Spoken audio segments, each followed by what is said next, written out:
Sinukatan.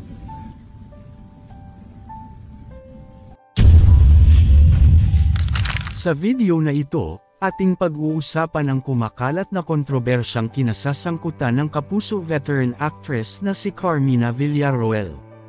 Ano nga ba ang nangyari sa kanya? At totoo din ba na kinarma na ito? Nitong Miyerkules, August 28, nagbahagi si Zoren Legaspi sa kanyang Instagram. Maraming fans ang nag-aalala sa kanyang kalagayan matapos mag-viral ang isang video post ng kanyang asawa, kung saan makikita ang tila panghihina ni Carmina. Ngunit ano nga ba ang dahilan sa likod ng viral video na ito? E-comment nyo sa ating section at basahin natin yan mamaya pagkatapos ng video.